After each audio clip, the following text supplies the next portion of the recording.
Hello. Hey. So I'm in the midst of research for our next episode. All right. So consider this a teaser. Ooh, okay. Gonna give us a little sneak peek. Yes. All right. Next week we'll be covering the life and times of one Huey Long, who has been mentioned on this show before. Yeah, he's quite the character, from what I remember. He's fucking hilarious. And in the spirit of that, I would like to ask you a trivia question. Ooh, all right. Let's do it. I'm ready. Like certain popular politicians today, he was known for coming up with creative and insulting nicknames for people. All right. So Lion, Ted, and all that. Yes. I'm going to read you 4 nicknames. You are going to guess the fake. The fake one. Okay. Mm-hmm. Here we go. Turkey Head. Whistle Britches. Corn Cob. And Feather Duster.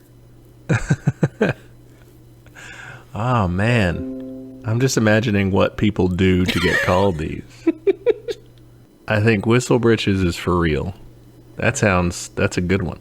If it's not for real, I'm going to start calling people that. Well, what would make someone be called a whistle britch? Whistle Britches is somebody who's like they talk a lot of game? I guess, or it's someone who like is very, I would imagine there's this, I'm making this up, I have no idea, but it sounds like someone who's like brash or like they make an entrance when they come in, you hear them. Oh, yeah. Could be like a flashy dresser. Oh, yeah, true. All right, I'm going to guess that Feather Duster is fake. Corn Cob was fake. Corn Cob, okay. That one's a Christine original. I was just like looking at the list, like these all sound kind of vaguely country, so yeah, I'll go with Corn Cob. All right, well, can't wait to hear more about him next week. Yeah, he's a fucking weirdo. All right, so what are we getting into today? We are going back into ye old mailbag. Nice. We're going to take a look at what people have been asking us and respond as best we can. That's the plan anyway. First, we have a question from Crichton. Maybe Creighton, not sure. And they ask, in the first episode, when Grady finishes up explaining the end goal of communism, according to Marx, a utopian society in which everyone can do whatever they please, he says that this lines up the left side of the political scale. Mm-hmm. Now, I think the political spectrum has more than just 2 sides, but when people say left, I tend to think liberal/socialist, and eventually communist, because that's what I've been conditioned to think. That's a fair point. Okay. When I think of the right side of the scale, I think of libertarian/conservatives, but I know libertarians tend to be moderate. Depends on your stripe. Okay, yeah. If the end goal of communism, according to Marx, is a utopian society in which there is no government, wouldn't it then be the ideal libertarian society? And wouldn't that mean it would fall into the northmost section of that political scale? And they talk about how they took one of those quizzes in their AP government class in high school, and it's that classic scale that we think of where left is liberal, right is conservative. What is it? Up is authoritarian? Yeah, so up usually in your classic political compass, up is going to be authoritarian or more powerful government, and then down will be less. But I think they mentioned in the question that the one they took, the y-axis was flipped. That's called a Nolan chart, where I didn't see that. It's less government at the top and then more government at the bottom. Okay, yeah. But yeah, this is a great question. Basically, how the heck is communism and libertarianism, how are those even, actually seemingly similar? Because you're right, you think of libertarians as on the right side of the political spectrum, and I guess in this compass sense, just in a different area. The scale we're talking about, usually we call it the political compass. It's also called the Nolan chart, like I said, if it's flipped the way you said it was with libertarian at the top. There's a few different configurations, but basically you have an X and a Y scale. And this kind of allows you to very roughly, crudely map somebody's political views. Yeah. and different ideologies, you can say, well, it's over here, it's over there. So the x-axis is like liberal and conservative, or left-wing, right-wing. It's pretty intuitive. It's economics. Okay.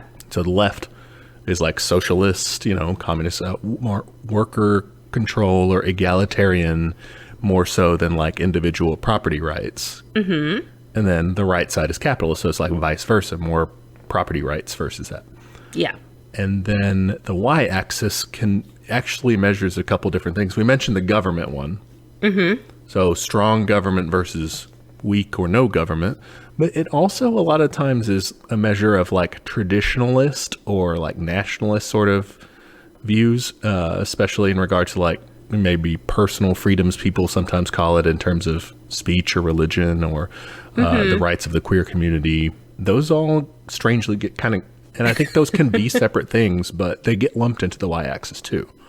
Yeah, I mean, that's how you get people who say they're like fiscally conservative and socially liberal. Yeah, you end up with, like I said, kind of a crude tool for picturing the different political ideologies. It's very oversimplified. It does the job. It helps people to kind of figure things out. It's not perfect for sure. But let's get back to the question of communism. Communists, right? We all want a classless, a stateless, a moneyless society, no hierarchies, no private property. You can have your personal shit, but like no owning factories, owning restaurants, and making people work for you and taking the profit, that sort of thing. That's our end goal. And like anarchists, that's their same end goal too. Yeah, I think this gets into that age-old distinction. Literally, episode 1 of the podcast is the difference between socialism and communism, because to me, I think it's like a weird curve or something. I'm going to make a crazy shape on this graph, I feel like, where like the far left would instead just be straight up socialism, or like, I guess the far left in the top, like where you do have a state. Yeah, you have a state, basically. Yeah, you're thinking what we call authoritarian left, which would be a strong Marxist-Leninist worker state doing things to oppress the bourgeoisie and eventually get past that and wither away. Yeah, a Marxist-Leninist idea of that we've covered in State and Revolution, for example, that starts in that like quadrant that is strong government and leftist economy. And then eventually, when it withers away, it ends up in the other quadrant, the bottom left quadrant in the traditional scale, which is the libertarian left side. Yeah. All right. So it ends up in the commune, in the anarchist, no state situation. Yeah, and that's not to say the revolution is going to be like, we hate gay people, because again, like, it's a lot more complicated than just like traditional conservatism versus like liberal, I guess, identity politics values. It's more that there's more rules, basically. Yeah, it's I think of it as more of a more powerful government versus, or more centralized government versus decentralized local stuff. But you see a lot of in online communities and stuff that just, when you go north on the political spectrum, especially on the right side, it just gets like, you hate minorities and stuff. It's messed up. Yeah, that's what happens. But what we're talking about is basically just two roads to get there, right? Like anarcho-communists, they don't want to bother with the transitional worker state. They want to like just jump straight to it. So they're like always in that libertarian left area. So they're always that end goal. That's where they want to start from day one and stay. There's no move on the graph for them, right? Yeah. And ultimately, that's what we're talking about with communism, is we eventually get there, regardless of what road you want to take. That's the point. We end up there, and then that's why it can be confusing, especially from the American's perspective, how the term libertarian is used for us always means like right-wing libertarian. So it's talking about the people in another part of the compass, another quadrant, the right-wing libertarians. And the reason they're different is because they do support like capitalism. That's why they're on the right side. They support private property rights over egalitarianism. Yeah, I remember when we watched Manufacturing Consent, they described Noam Chomsky as libertarian, and I was like, am I going to like this guy? But like, I liked the guy. But it was like, because of the connotation that I have in the States, it is a scary term. Yes, and it's just strange, I guess, to the rest of the world that we have that way of looking at it. But libertarianism just classically meant that you were actually more in the left libertarian side. But as we use it, it tends to mean the right-wing guys, which are like pro-capitalist. So they still want bosses. They still want wage labor. They still, want it to be where one guy can rip off everybody else. They're okay. Yeah, they're cool with like weed or like trans rights, or They love weed. maybe they don't like foreign wars or the government surveilling you. But so we're not complete enemies. These guys can sometimes be like, you'll be like agreeing with them with some shit. Sure. I mean, my husband used to be a libertarian. That was our very first fight. He bought me Jimmy John's to apologize and flowers. To apologize for being a libertarian? No, for getting into a fight over it. But, I got him eventually. He's a socialist now. We're good. Nice. But yeah, that's the big difference and that's why it seems confusing is when you think libertarian, you're thinking these very, kind of hyper-capitalist people who, in many ways, the reasons they don't like the government is because they think it's doing too much for people. Like, oh, it's doing these welfare programs or what have you. I mean, this is a big generalization, but fuck it. I find the libertarians that I've interacted with tend to come from that place from not understanding the connection between things that they claim to be in support of, like, gay rights, like black people, like all these things. They don't realize the connection between that and capitalism. So they think that you can separate that. A lot of liberals do this too, honestly. Yeah. Like all liberals, most of them. But yeah, and a lot of it comes from not being exposed to like that kind of ideas, like of being like, oh yeah, like I guess that is pretty fucked up, or like not realizing how difficult it is for other people. Yeah. So hopefully that clears that up a little bit. Yeah, thanks for the question, Creighton. I hope we're saying your name right. Next is a question from Mark, and he asks, I had a friend who is a ceramic artist talk about how communism would crush artisanal art. Basically, their friend is concerned that if we're past using currency, how do you deal with people making art in the sense that, like, if everyone wants, a cup and it's just one person making it, they couldn't give everyone a cup. Okay. He's really referring more to the craft arts, things that take a really long time to master, very artisanal shit. Okay, yeah.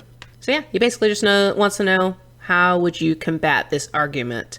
I think for me, it again comes down to maybe a fundamental misunderstanding of like the term communism. Like, it's not necessarily everyone gets exactly the same thing, right? It's not like we all go up to the replicator and we all get our little portion of gruel. Yeah, it's not barracks communism. Or not like, in drab gray suits and eking out a living. What did you think? Well, the interesting thing here I thought was like, okay, I guess, you won't get everything you want. Even if we do have like replicators, total communism style, you can get one exactly like the one that the guy makes. That's true. But if your real interest is getting like the artisanal, authentic, handmade one that the guy actually made, the guy can't make all. But the thing is, like, he can't do that under capitalism. Like, we already have a limit of how many cups the guy can produce. The only difference is that it's decided by who has enough money to get his cup. So we already have scarcity. It's just decided on by money. And it's also decided on who has the time to be a ceramics artist and the funds. Like, that's an expensive hobby to get into. Yeah. And I think this also kind of raises a question, like, I get that particular quibble that, okay, not everybody's going to get every little thing, but again, okay. That's life. But I guess the broader question is, how would communism crush artists or artisans' art in general? Like, it doesn't make sense to me. Like, they can they're, like you said, they're more free to make their art. It's lower barriers to entry. They have all the material benefits of being a full member of the commune, like, instead of figuring out how am I going to like make enough money to survive while doing this thing. Yeah, I'm super curious about this particular artist's definition of crush versus like success, because I can kind of see some of this argument. Like, as an artist who wants their work to be seen widely, I could see how whenever we talk about communes, we do talk about it in these super hyper localized terms. Okay. And like maybe that's some of my own ego, and I should be like, okay, yeah, not everyone has to read my book. Yeah. Everyone has to read my book, guys. I will never shut up about it whenever it comes out. You will know. Anyway. But I mean, like, it is kind of hard to let go of is like what you have envisioned of as success. It's like, oh, everyone wants one of my ceramics pieces. Everyone wants one of my books, one of my whatever it is. Everyone has seen my play. I guess, yeah, that makes sense. But I think we talked about this with sports too. I think it's about like kind of shifting those expectations away from like fame and more to like satisfaction. yeah, and to build on that, maybe it's also shifting away from how you experience art in terms of owning it versus like not okay, like, because let's think about society then, moving away from the artist. Like, well, of course we're not going to chain them to the kiln until they've made enough, cups. Everyone has to have a cup. If we want to imagine that you did make it big enough to where everybody wants your cups, everybody wants your books or whatever, everyone wants that particular thing. Okay, we don't have to make 7 billion of them unless everyone also wants to destroy those things. Or use them at the same time, like everyone pull your cup Right. up. So Like you could share cups. just make some of the cups, put them in museums. Libraries. Yeah, put them in a library. Make enough for your local community, like your artisan cafe, tea room. You reserve a table and you get to drink from the artisan cups. Ooh, that's a great idea. There's ways of communally using things without consuming them or needing 7 billion of them at once. That's a great idea. I like that shift. And I think it's a shift from like everyone in the whole world sees it to like people in my community really connect with this kind of thing. And like we'll still have the internet, so like people can still see your cups online. Yeah. It's just, and I think that's important more broadly for thinking about what the future communist utopia society would look like. Is you run up against this question of like, okay, if we have replicators or we have some way to endlessly produce enough for everybody, like, aren't we gonna fuck stuff up? And we will have to like change a bit from everybody having all these like yard equipment things in their garage or whatever, or everybody having a car or these things that like you don't need most of the time, to like just kind of using them when you need to. Yeah, that's going to be a crazy transition. Like, we're going to have a crazy estate sale situation. Just like, all right, everyone put your shit out in the yard. We're going to sort through Divide it up into, community garages or whatever. Here's all the pianos. They're just going to be libraries, but cups. of things, sort of, Yeah. I've heard about the way of conceiving of this as library socialism, which I kind of like as a term. That's cute. I love that. As someone who took a lot of library classes in high school, I liked that. Library aid gang. Dude, it was great. You just do homework and read manga. That's fun. It's the shit. All right. Thanks to Mark for that question. Yeah, thank you. I love thinking about art and utopia. That's like my shit. All right. Next, we have a wonderful username here, Alcohol Dumpster PhD on Instagram. Well, got their doctorate in something. Yeah. Study what you know.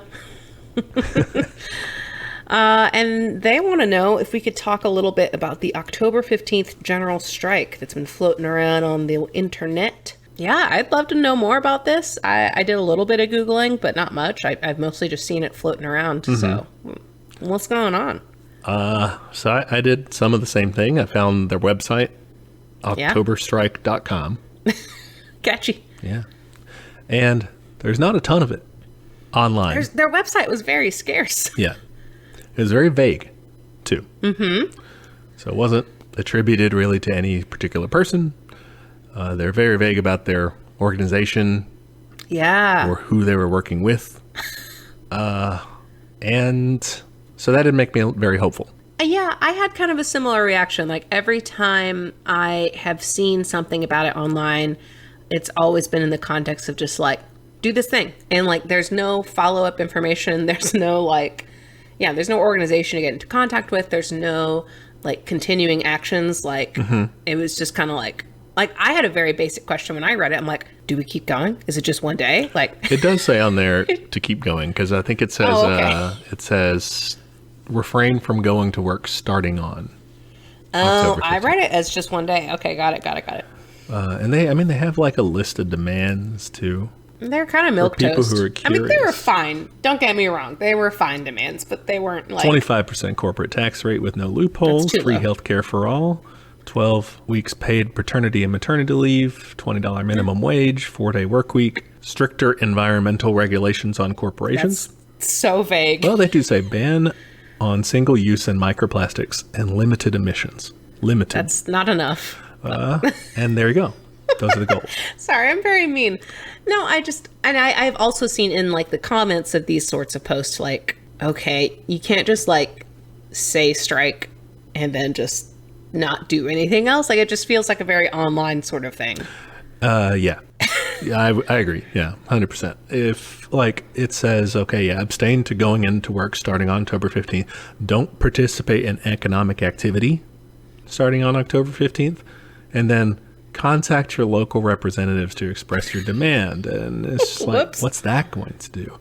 Yeah, like, you're right. You can't just, this cannot be the way that we organize. If we're going to go the anarcho-syndicalist route of doing the general strike, right? We've talked about Yeah. that on the show before. This Yeah. This is the one. We all go out there, we shut big capitalism down, and we take power for the workers, for the people. We would have to be like doing, we would have to have already done successfully massive unionization drives. Yes, and we would have to have done like a ton of mutual aid prep of like, all right, we got to start stockpiling food Yeah. for when we can't do any economic activity and we don't have jobs. Yeah, okay. You're even if you have the money, if you've built up a strike front, the capitalists are going to shut you out when you are at war with them, and you've declared it. Like, they're going to be like, "Fine, dude, you can't come in here and buy things because you're going to give it to the strikers," and like.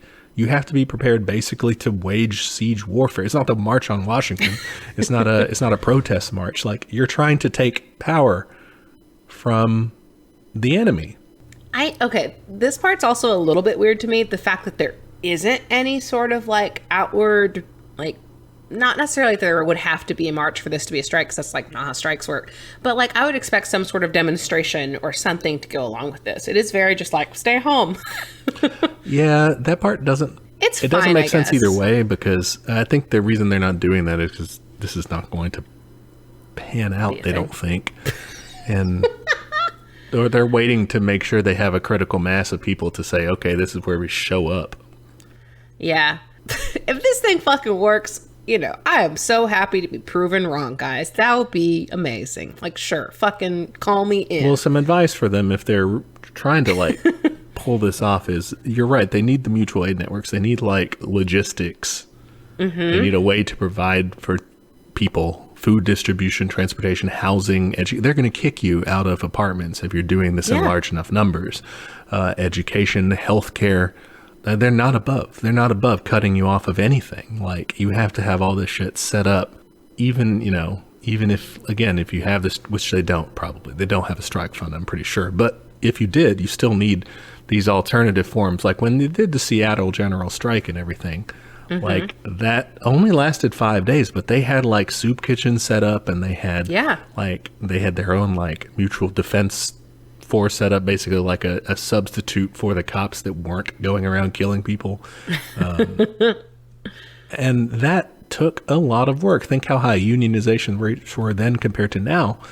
Unions are like shadows of their former selves now. And that's where you would have like the discipline to pull this off. Like, how many people didn't get it, when they read it, just like you did, and they're like, cool, yeah, I can stay home October 15th, it's fine.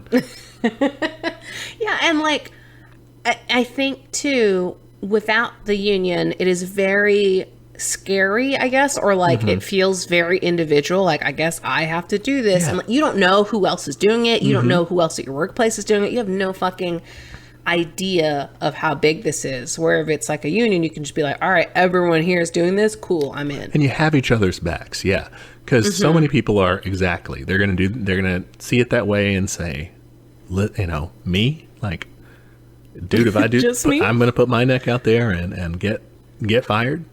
Like, no, I'm not gonna do that. And so many people are not gonna do that. And yeah, we're just naysaying, I guess, and that's Yeah. it's not all like you said. I would love to see this like If this pops off, great. Yeah, we'll be there, on the barricades. I'm down. All right. But by October, it's kind of a long shot, I think. But I think that's the thing. I don't want to seem like you have to have part of an organization for this. I think the organization piece isn't so much like, why isn't this like sponsored by DSA or something? It's more like when you have the organization or unions, you have that peace of mind. Like, okay, surely they have some sort of setup for the things we mentioned, like the resources and for the logistics and all that stuff. Mm-hmm. Whereas if it's just like this really vague website, you're just like, this is just like a guy. Like, I don't know. Yeah. Is this actually real? Yeah. Like, I would feel a lot better if this were hyper localized, if this were grassroots, because if they were like, yeah, this is from, Latinx Dallas, this is from whatever, I'd be like, okay, yeah, I'm fucking down. But because it is so broad and vague, I'm like, I don't know what to do here. Right. Yeah. And you have to be thinking that especially if you're in more rural areas, or if you're like not in Los Angeles, not in, New York, like you're thinking, are they doing that here in, wherever you are? Like you're kind of feeling disconnected. And we're criticizing a lot, but what should we be doing? Okay. So we mentioned organizing in our workplaces, right? We should be building up like unions, not just, kind of bureaucratized unions, but like, radical democratic labor unions built from the bottom up. We should be building like political parties or political movements, however you want to see it, that are advocating for workers, This is kind of an aside. Do you want to talk about what's going on with Blizzard? We can. I do not know anything about it. All right, let me tell you a story. Okay. So, I don't know exactly the timeline on this. This is all from Twitter, y'all. But a while back, these documents were released about basically a whole bunch of harassment claims against Blizzard, and they were, as you can imagine, this is a video game company and based in the United States. If you don't know Blizzard, they are the ones behind World of Warcraft, Overwatch, those are Hearthstone, I guess. Yeah. Yeah, all that nerd shit. I say lovingly, but not lovingly, because these guys suck. Basically, like, all this info came out, and they were just like, it was this super toxic environment for women, and it was just like, it was terrible. And like, so it was this whole basically tweet storm of people like revealing their stories and also revealing their stories about other game companies and just being like, yeah, it's like always been like this and it fucking sucks. And it was a big like reckoning. And then like maybe a week later, there's news about Blizzard hiring basically an anti-union like firm to come in and bust shit up. Oh, whoa. Were they also trying to unionize, or was that just to break that like talk up? So they hired Wilmer Hale, a law firm with a reputation for union busting. Some claims to fame. Represented the U.S. Army pro bono in Army McCarthy hearings, and also President Nixon. Cool resume. Yeah. Good guy Nixon. Friend of the show, Richard Milhouse Nixon. I don't know. I haven't heard, like, I missed some of the conversation, I guess, about like when it went from like, here's all these stories of harassment to like, we're busting up unions. I missed the middle part of like, let's do a union. Maybe I was just not on Twitter that week. Yeah, or maybe it's just like PR or something, like countering bad claims, I just think it's super interesting that regardless of whether there was that middle part of like, hey, let's do a union, like actual organizing or not, I hope there was, and there probably was. I'm just like not really researching this story, sorry. But I think it's really interesting and really telling that like after harassment claims, like that's their natural response. Yeah. It's to like, let's make sure that no one else can talk, basically. Yeah. And I mean, that goes to show, capitalism will take whatever means it needs to take. And so calling out for a day, not buying on Amazon for a day, that's not going to cut it. Even if you try to go further than that with, and keep it up, you really do have to have like a critical mass of people, like tons of people.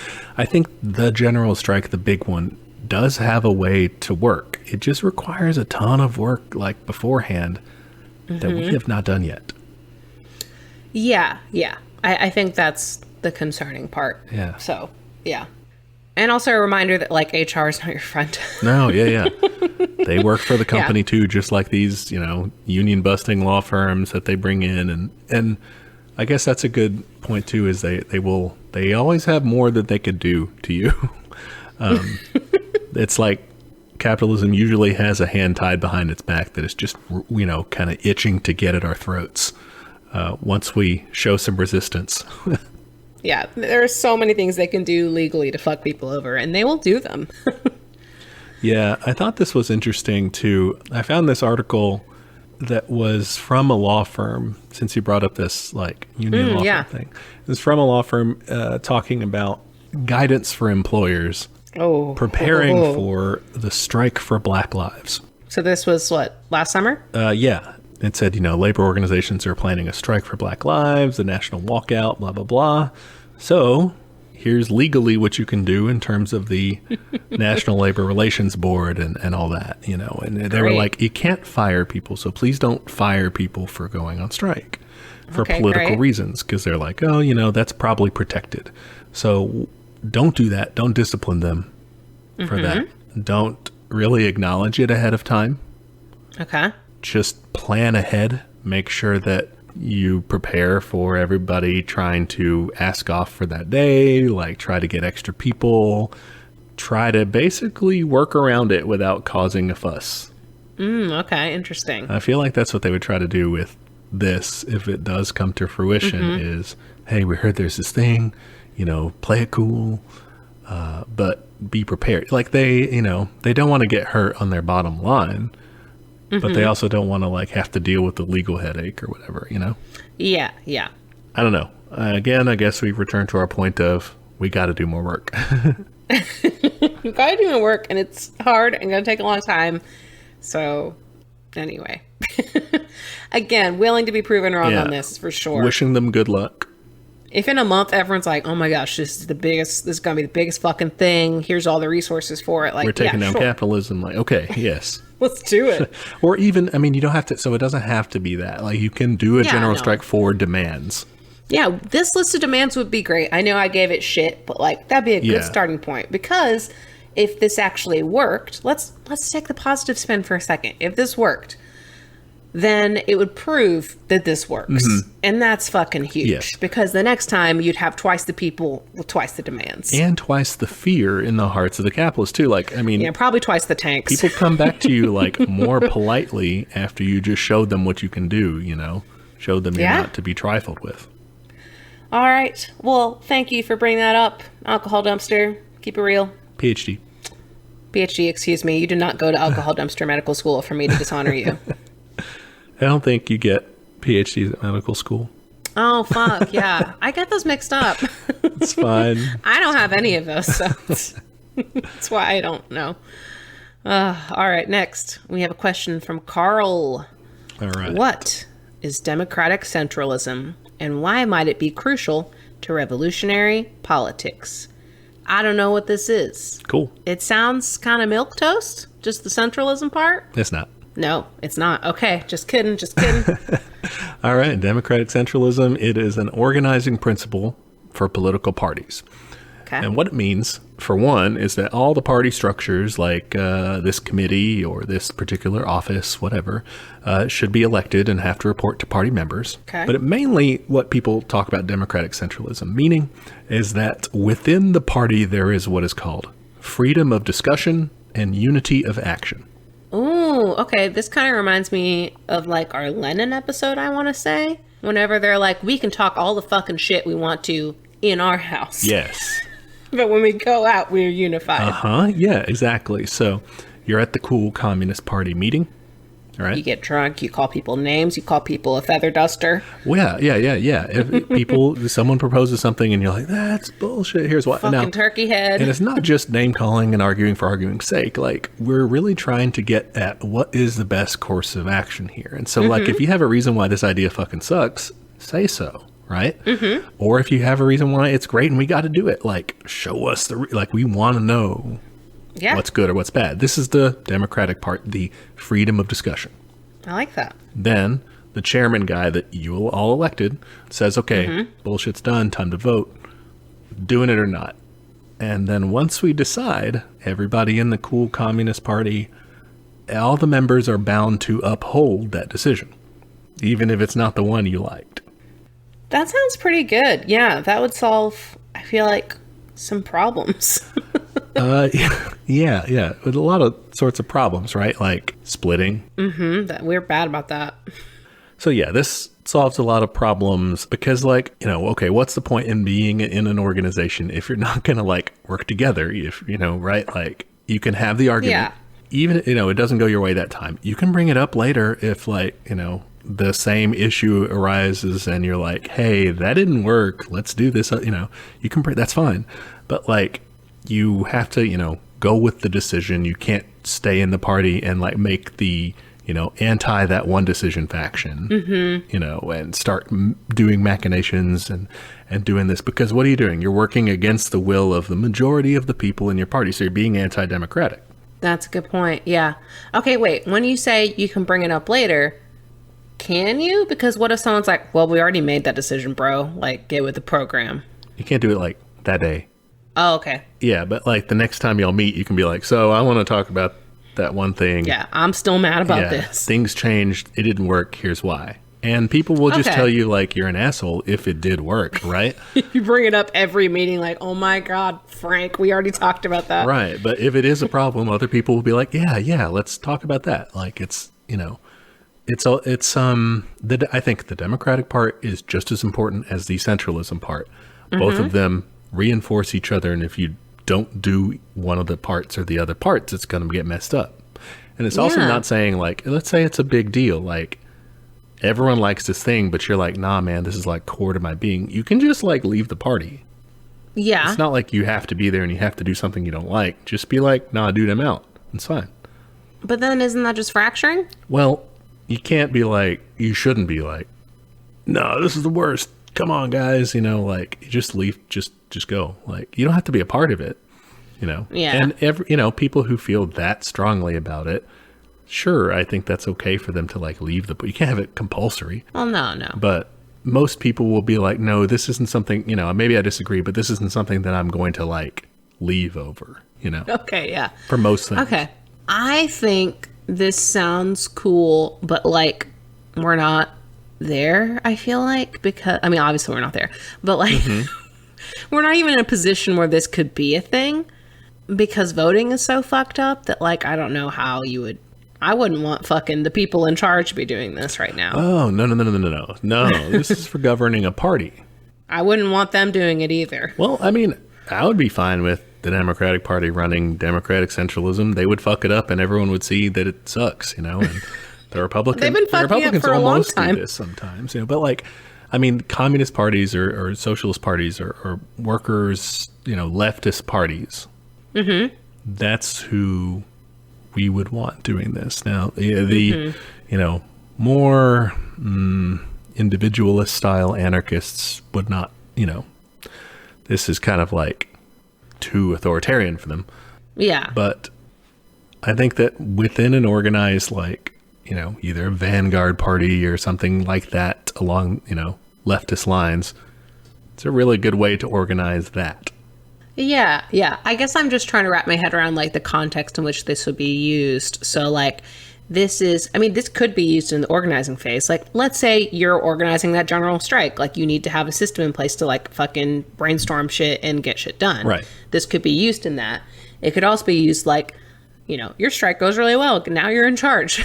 Now you use it to also, like, manage power and stuff like that. Yes. So it can be used at, like, all levels, which is kind of cool. Yeah. A baby way to think about this is whenever parents are like, we got to have a united front. That's what this is. Yeah, kind of. It's, you have the argument or whatever, but then you go out there and we're like, we're doing this. This is what we're doing. It's good. Until maybe you figure out it's not, and then you change your mind. But until in 10 years, you can tell your mom did not want to do that. Yeah. But again, I guess I would emphasize that, within your party structure, or I guess if you do take power, like you were saying, right, within the society overall, the elected positions are, they're elected, they're democratic, you have to have people expressing what they actually want, or else you get into just, like, one guy's in charge, you know? Yeah, yeah. Then it just becomes a fucking party of powerful people. Yeah, or like a little And that's clique. probably when you get the wheeling and dealing. Yeah, exactly. You want, it connected to the people. The Maoists have a good way of doing this with a mass line, making sure they're not deviating off from what people actually want, But again, that centralism part, otherwise, leftists were great at this. We end up in a party with just ourselves. The one true party that really got it right. I love it. So that's what democratic centralism is trying to avoid, the party working against itself, Yeah, I like it. I dig it. It sounds very useful. It sounds very practical in a way that, yeah, I'm into it. Yeah, it's kind of like majority rules almost, honestly. Yeah. So yeah, it's good. I dig it. Okay. Next, we have a question from Rowan. And he asks, what do you guys think of the fact that Stalin was Lenin's apprentice in a way? Should we view Lenin more critically through that lens? Okay. I didn't know this, but I don't know a lot of things. But I don't know. I don't know how I want to view that because, they're two different guys. You can have a teacher and then not do what your teacher says. True. Yeah. And pretty sure, Lenin's teachers in school weren't like, that's my boy overthrowing the empire, So proud.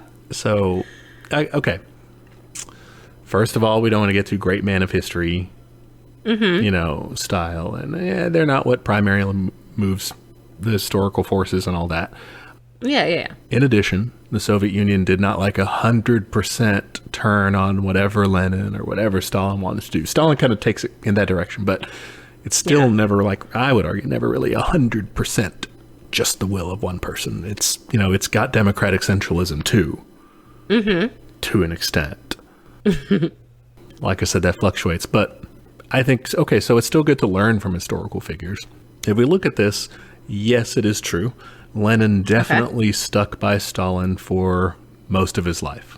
I thought Lenin died pretty young. Maybe that's why I'm not. Oh, I meant for most of Lenin's life. Yeah. Oh, okay. Wasn't a lot of it, but he was into it while he was alive. But what if Lenin had lived to be really old? Would he be like, that guy actually sucked? Probably. So Lenin, kind of took Stalin in under his wing, so to speak, or vouched for him, brought him into the Communist Party. I forgot. That was when Stalin was robbing banks and shit, yes, right? Yeah. And then the rest of the Communist Party was like, let's expel this motherfucker. He's just a bank robber. He makes us look bad. But Lenin's like, hilarious. Don't rob banks, but if you do, get us the money. But I won't say no. But let's not kick him out. He was kind of vouching for him like, this guy's cool. That's hilarious. And he supports Stalin getting appointed to the position of general secretary. And his kind of rise to internal party power. And it's not till the very end of his life, he had the strokes that kind of debilitated him and forced him into sort of a retirement. Yeah. That he kind of sours on Stalin. They had arguments about things, about policies, and they also had personal disagreements. Stalin was quite rude to Nadezhda, his wife, to Lenin's wife, and because he was sexist. And Lenin was pissed about that and was like, never talk to her again, that sort of thing. Love a wife guy. I remember we mentioned in Lenin's episode about Lenin's testament, where he said, it was very near the end, and he said, Stalin's an asshole.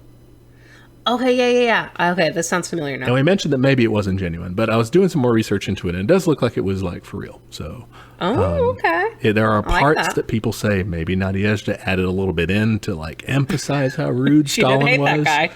And that would make sense. But the sentiment does seem to have been from Lenin that he didn't think Stalin should really be in as high a power as he was. And so he criticized him a lot. And this is not completely a 180-degree turn. He had sometimes criticized things that Stalin did in his life. But generally, he was he's a good communist. He's a good, he's one of us. He's doing his best. Yeah. But okay, that said, what do you think about viewing Lenin more critically? How should we break him down, I guess? I'm curious because of where we were at with the last question. I'm wondering how much of this is like, I gotta support my guy, you know? Mm-hmm. Because, like, I'm wondering if in private he disagreed with him a lot more than he was willing to let on, and was just like, well, he's part of the party, like, I can't really do anything about it. So, and we've talked about before, like, how Lenin came up was very, like, secretive and stuff. So, like, I could see him being like, yeah, I think he's a dick, but he's, like, not capitalist, and, like, I gotta fucking take what I can get right now. That's a good point, yeah. Because I think, when we're breaking this down, we're really trying to, analyze just, okay, what are some good things they did? What are some bad things? It's not like, okay, is this guy a saint or is this guy, like, an asshole? Like, nobody's either one or the other. Oh, yeah. So you're right. Like, okay, so he's not a capitalist, right? So first of all, he's on our side. And you can do this with any historical figure. Like, if they're a capitalist, it's like just studying your enemy. Like, what are they going to do if we, if we try this tactic, what would they do? It's you can learn that way. Opposition research. Oh, yeah. But if they're on the left, okay, what did they do to our morality, right? Should basically be our judgment should be what did they do to help, the left, the revolution, and then what did they do that hurt, like good, bad, right? Mm-hmm. I guess with Lenin, like you said, he's sticking by Stalin, and I think it's problematic. Yeah, okay. I would have respected it a lot if he had, like, he doesn't even necessarily have to come out in public or whatever. He could even have just had a chat with someone like, hey, I think you're doing some shitty things. Like, get your shit back in order. Okay. So one thing I would counter that with is most of the things that people criticize Stalin for, he had not done by the time Lenin died. It's stuff he was when he was in power, So Lenin dies. Okay, that's important to know. Yeah, that's really important. Lenin dies in the 1920s, and Stalin's not in power till after that. So. Oh, okay. So he couldn't have gone to him and be like, hey, can you stop all the murders and Sure, stuff? yeah. I mean, like, it's one of the things they criticize him for is the Great Purge, and they had excesses to it, and a lot of other different policy decisions that we've talked shit about too, right? Criminalizing homosexuality, restricting abortions, making divorce harder, the deporting the ethnic groups thing, and whatever extent he ends up making the Ukrainian famine worse.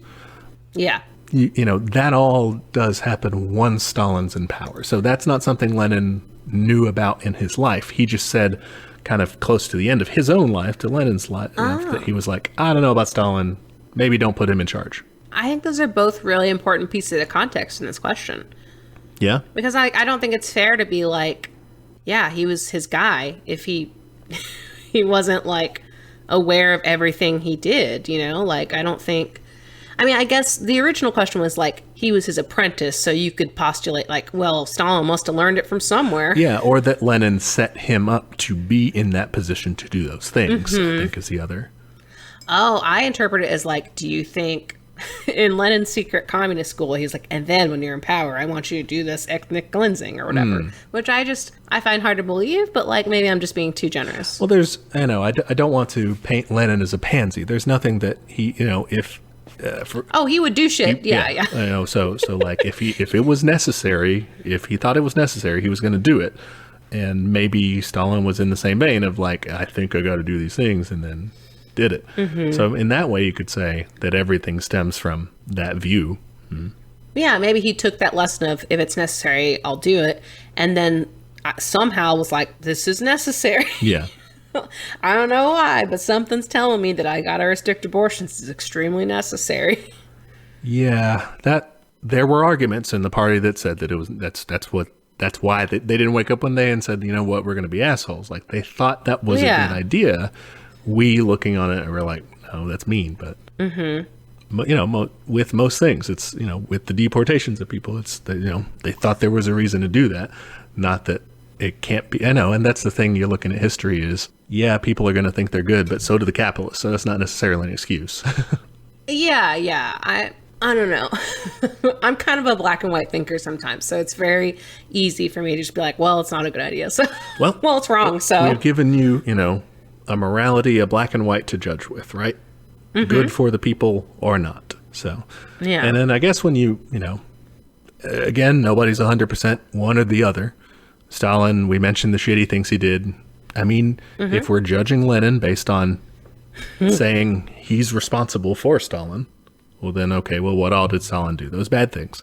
And also industrializing the USSR, not single-handedly, but like, starting that process. And that leads to the Soviet Union being like prepared enough to keep ramping itself up to defeat the Nazis in World War II. Big deal. They lost 27 million people. And then they rebuilt the country after that. Yeah, that's a big deal. I mean, the Soviet Union, he kept a lot of things and built up a lot of the systems that we've talked about of like free healthcare and education, guaranteed employment, sick pay, vacation, cheap housing, childcare. Nothing to sneeze at. I'd like to have some of these. Yeah. That would be great. I love like even half of those things. It's not him. It's not like, thank you, it's Stalin. Not him personally. But, yeah. Maybe someone else would have continued it too. But like, it's, I think You it's still. get rid of it. Yeah, it goes in the good column because like he obviously supported it. He could have just said no. Yeah. Interesting. I think this is a really interesting question. It's a thinker. It's a what if, and so ultimately it's not conclusive, right? Because like, well, yeah, we don't know. What if Lenin had acted differently, put someone else in power, what if he lived longer? Like, there's a lot of what ifs. Yeah, and then like, would that be better or worse? Absolutely, no one has any idea. Like, there's no way to tell. But if we're feeling judgy, I guess we can be like, okay, Lenin's actions, how much did they lead to Stalin taking power? And then how much of that should be on Lenin's shoulders?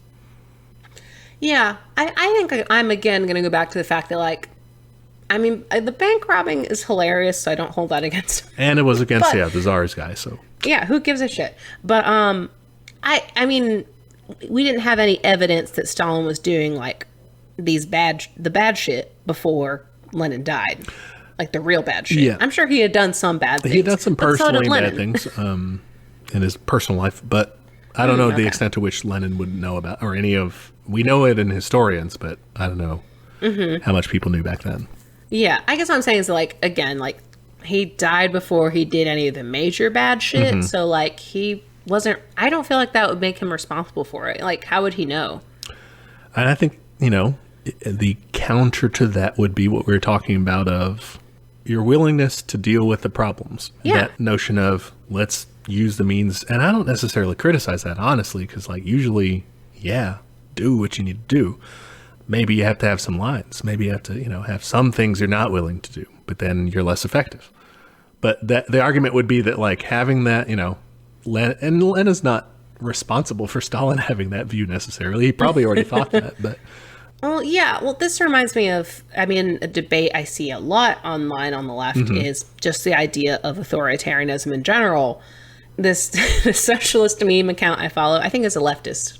I don't remember exactly what their handle was. Yeah. But they shared something of like, the angry guy being like, I hate authoritarianism. And then like the happy meme guy, with like the happy crying face being like, yay, it's Russian.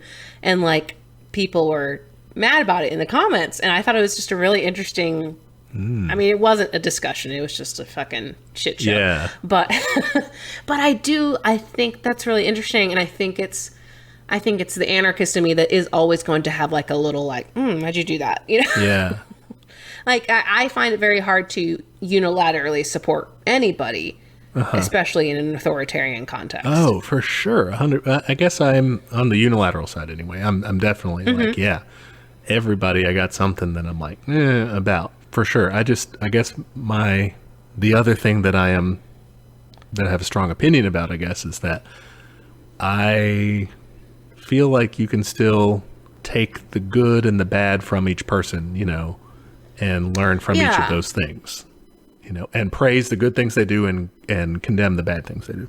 I think that's an important distinction, because I think when people are like, do you like so-and-so, it reduces it to this very, reductive view of like, everything they did was great, I stand them. Don't have heroes. When it's like, that's not how that works. And like, I like the idea of instead saying like, they did X, Y, and Z good, they sucked it, 1, 2, and 3. Yes, exactly. And you can still kind of like, broadly speaking, like them, like, Yeah, you can buy a t-shirt with them or whatever. They were cool, they did these cool things, and when people, how can you'd be like, yeah, I know, they did some asshole things I know, they too, also did bad things. Two things can be true at once. People, Once again, bring that back. People get a little, like you were saying, they get black and white, absolutist, one or the other. And nobody's like that, you know. When people are like that, they make them into Jesus or Buddha or something like, or Mary Sue. Yeah, they get a whole branch after themselves because they're weird. Yeah, that is a weird thing to be. Most people do some good, Jesus, do some bad. So he had that temper tantrum at the temple, you know. Yeah, which was based, so like it was fucking cool. I wish we had more of that angry Jesus. Yeah, so we probably didn't answer your question, Rowan, but we talked about it. We answered. What do you guys think? Fair enough. And we said what we think. Should we view him and we both said I don't know. We both said maybe. Depends. I don't know. I think that ultimately you can view them more critically if you want. But what you should really be striving to do, although it's fun to judge historical figures, is to say, what good things did they do? What bad things did they do? Let's learn from it. Let's put together a better revolution with fewer of their mistakes in the future. As you know, I watch a lot of reality competition shows, so I have a natural judginess streak. Yeah. All right. Okay. Good conversation there. Thank you, Rowan. Yeah. And thank you, Carl, for the previous question. We didn't thank him either. Oh, yes. Our final question is from Brennan, and he asks, what is third-worldism / Maoist-Third-worldism? I don't know. What is it? All right. So third-worldism, broadly speaking, is based on the old notion of the three worlds model, which is what you probably first heard about with third world countries. Yeah, what are second world countries? Never hear about those. So the first world's the capitalist world and its allies like the Western, United States.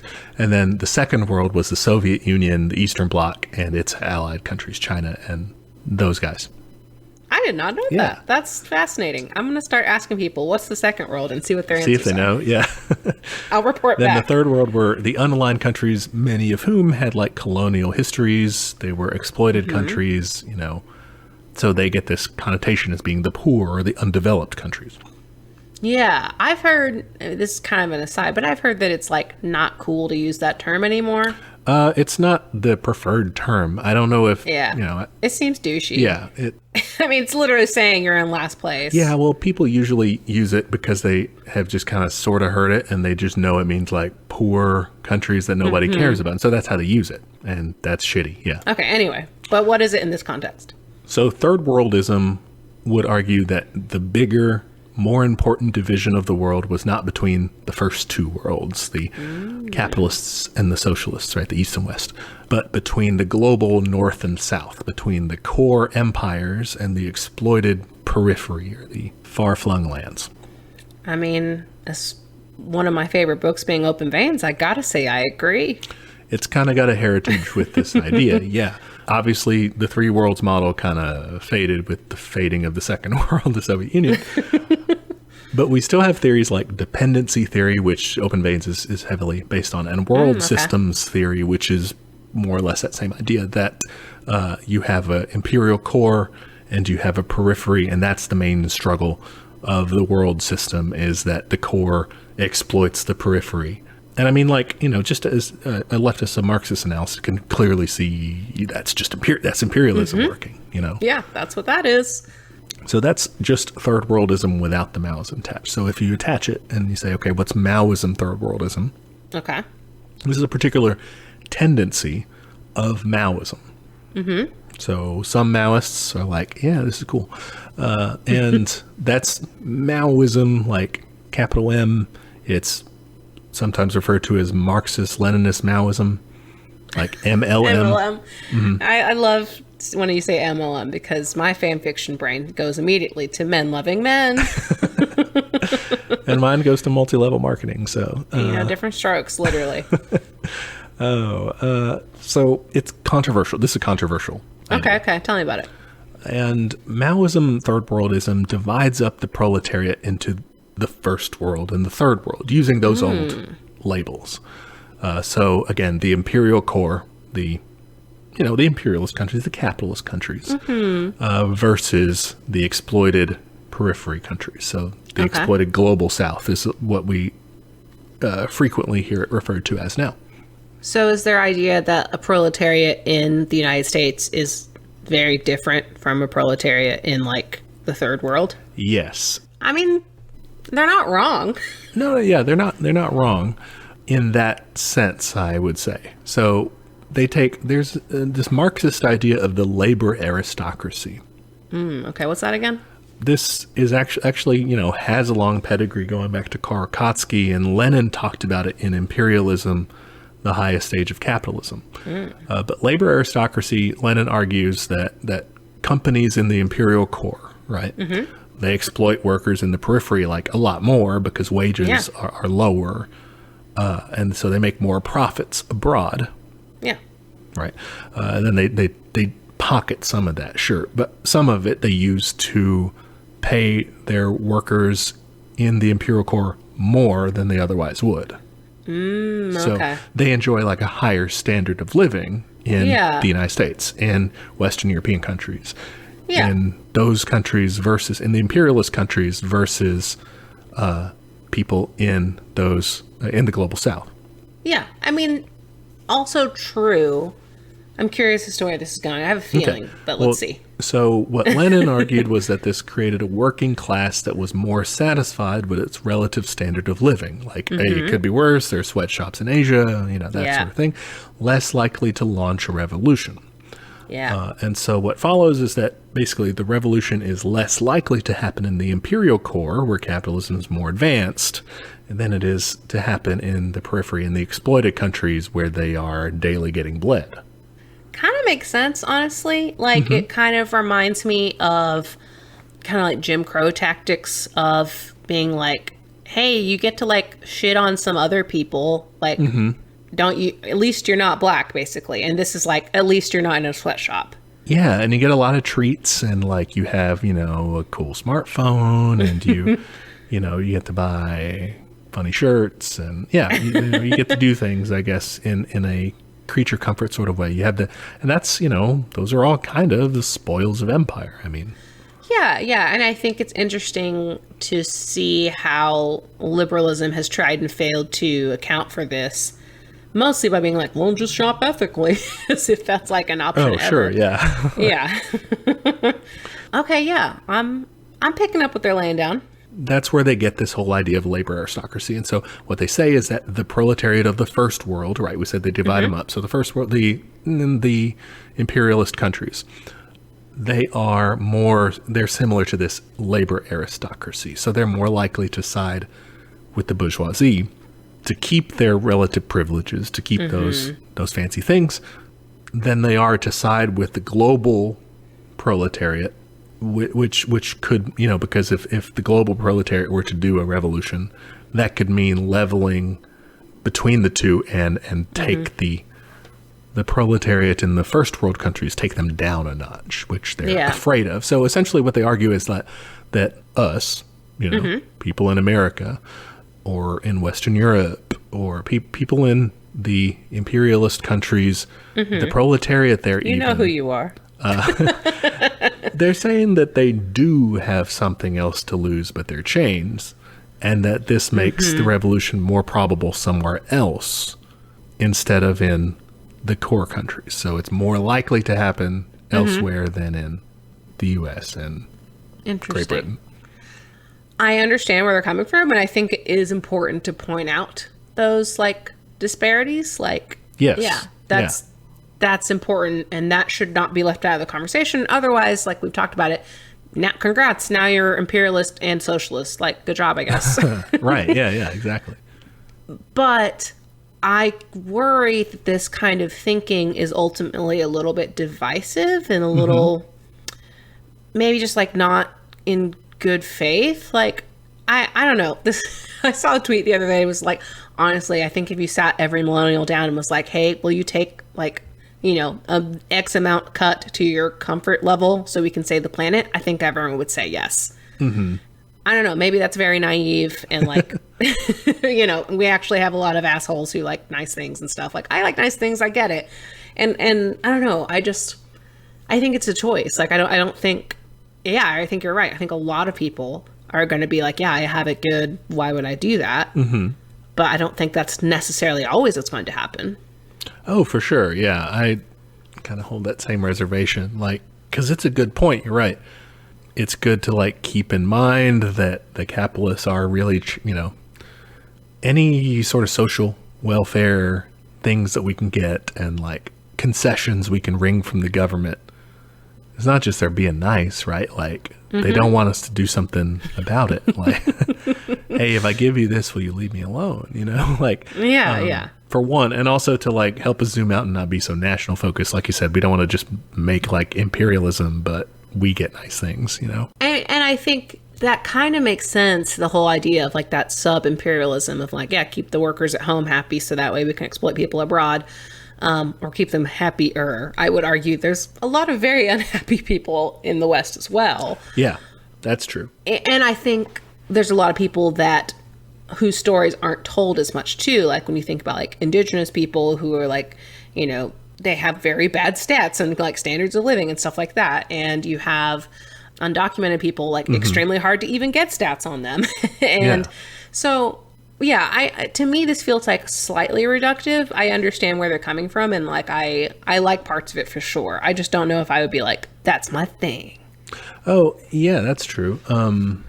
I guess is it just a theory? It's not like here's what we think we should do about it? It depends. So you can, people can kind of follow this tendency and be broadly speaking a Maoist third worldist, and generally still be like pretty good in terms of their revolutionary politics and stuff. The problem kind of comes in to play when you are kind of absolutist about this. If this is your thing, and some of them do this, at least you see this online, and I don't know how actually prevalent this is in real life organizing and stuff, but you can get to the point where they kind of say that like because of that prediction of revolution is going to happen in the periphery rather than in the imperial core, rather than in like the belly of the beast, it's sometimes put, that we basically shouldn't try to do anything revolutionary wise because like that's up to the rest of the world to do the revolution. We shouldn't be doing for it because like we're we already have it so well. And like,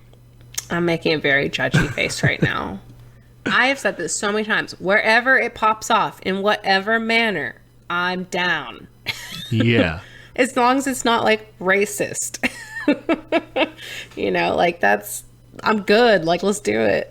Yeah, I think I agree. It's like, okay, so you mentioned this before. I think it's bad, one, because poor working class people in the United States and in other Western countries, sure, they're like relatively doing pretty well in terms of the global scale, but they're like, you're right, they're still suffering. Like, they're still suffering exploitation, even if they have a nice job. They're still getting ripped off. To tie it back to last week, it's the same bad guy, you know? Like, we can't, it's not like it's two different problems. Yeah, it's the same guy being an asshole.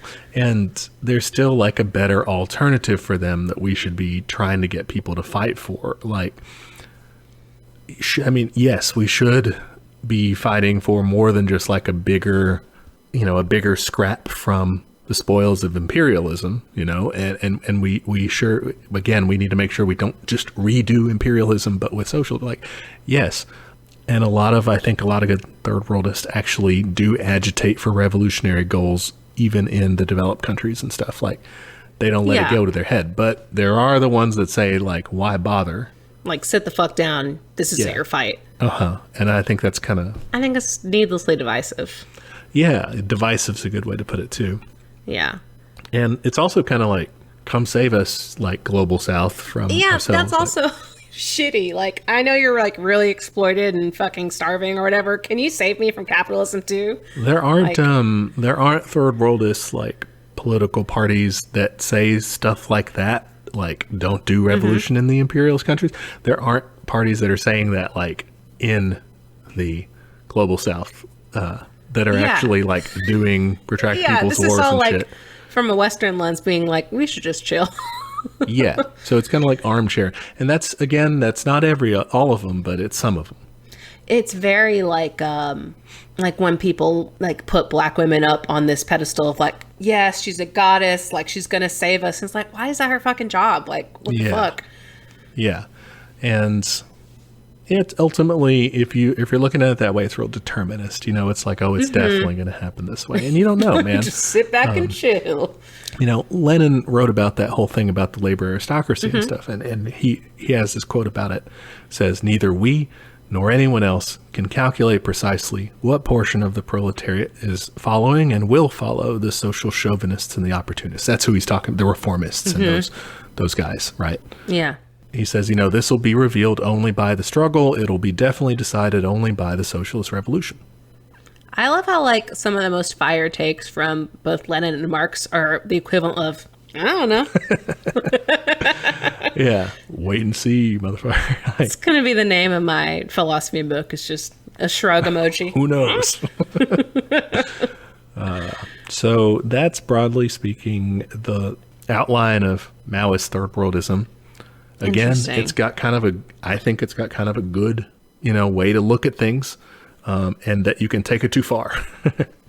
I think it's important to keep in mind and to not obviously leave out the quote unquote third world when we're talking about these things. So, yes, yeah. So keep in mind, I guess, or not keep in mind necessarily. That makes it sound like you're just like, oh yeah, you know. Yeah, no. It's important to include. Yes, yeah.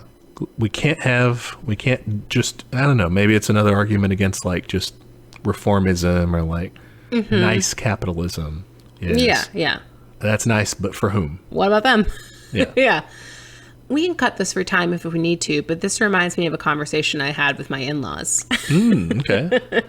So the starting argument was that you can't compare people's unhappiness, basically. Like, somebody's worst day is their worst day, you know? Okay, and like someone else could have a worse day that like seems really fucking bad, but to them, you know, to that first person, that was still the worst day. You know what I'm saying? Sure. And I'm like, I get what you're saying logically, but I'm like, I still don't feel bad for rich people. And that started a whole thing, obviously. But this kind of reminds me of that, though, of saying that, like, I'm much more sympathetic to it, obviously, because it's coming from a leftist lens, of you can compare people's struggles in the sense that you can acknowledge that they're different and that one is maybe empirically worse than the other. But I think at the end of the day, you can still say, well, we should just stop the suffering in general. We should stop the suffering in general. And I would maybe argue that we should do something to bring those into balance.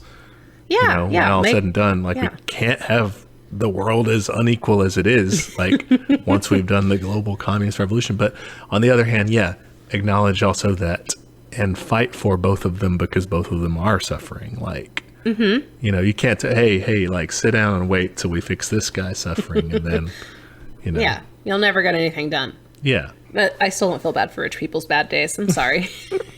They can totally suffer. And one way they could end that suffering is by betraying their class, joining us, and fighting against the system that has put them where they are. I mean, it's not a great system, right? They're suffering, so. Yeah, right? Wouldn't you be happier? Yeah. I got a great way. Step right up to this cool little platform. Hey, you know. I got a one-way trip to end your suffering, bud. For the 2 or 3 rich people that may be listening, you're welcome to join us. Yeah. I mean, I'm a class trader. It's fine. All right, cool. Thank you for that question, Brennan.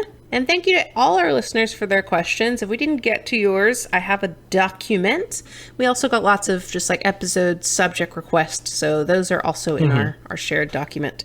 So keep an ear out. Yeah, we have yet more to take a look at. Actually, I think the next episode, Huey Long, was also requested. Oh, nice. So, speaking of which, that's what we're going to be doing next week, as I have already revealed.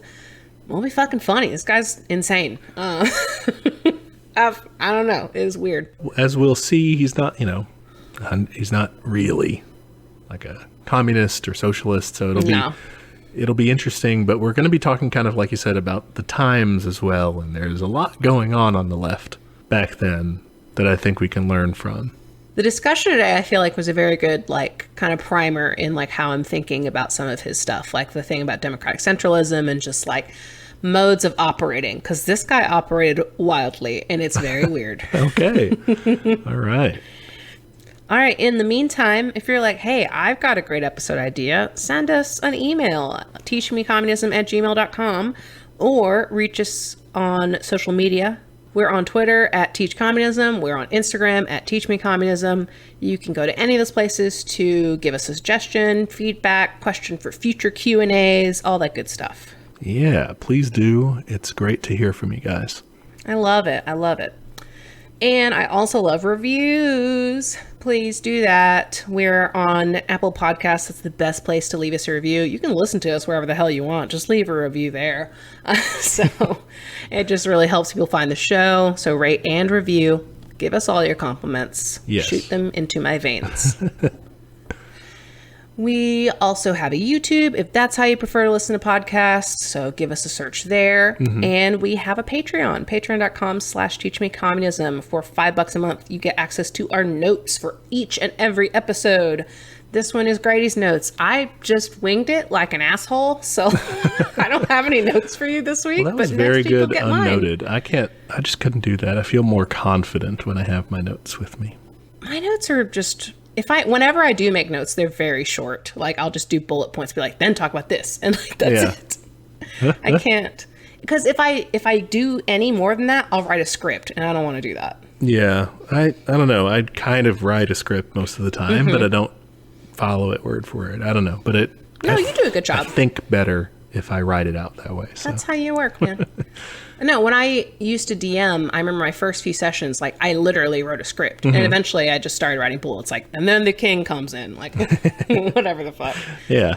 Which was kind of more fun, because then I got to improv a lot more of, like, I don't know, his voice sounds like this. Like, anyway, I miss DMing. Kind of took a tangent to talk about D&D there, but if you want to donate to our Patreon, I guess it's not donating because you get stuff. If you want to give money to our Patreon and get those cool notes, at the end of the year, those funds will go to a mutual aid organization in Dallas. So, yeah, ain't going to us. Yep. Yeah. Support your comrades. Do what we can. I asked Kyle this the other day. Do you ever say a sentence and then you, like, mentally hear it back and you're like, wow, that sounded super country? Yeah, I guess. I more realize that as I'm speaking. Yeah. If I'm, like, you mean accent-wise or, like, the Accent-wise. syntax? Okay. Yeah. I mean, both. I mean, I just said it ain't going to us, but it sounded like it was one word. Oh, yeah. Well, I feel that way with, like, might could've sort of double modals like that. I feel like those are completely hick, but hey. You know, can't run away from where you're from. All right. Thanks for joining me today as we answered the questions of the people. Yeah, it was fun. I love these episodes. They're fun. They're chill. I love talking to the folks. Yeah. So keep them coming, y'all. We'll get to them eventually. We'll get to them. If you have written to us asking for like a response about not like a question, but something else, like we're really bad at that. So we may get back to you at some point, but sorry. I try to acknowledge at least every message with like a heart or something. Okay. Sometimes I don't always. I should get better about that. If you haven't heard from us, though, just know that we love you. You're great. We love you. Thank you for listening. Thank you for tuning in today, and you can join us next week on another episode of Teach Me Communism, where the class struggle is always in session. Bye. Bye.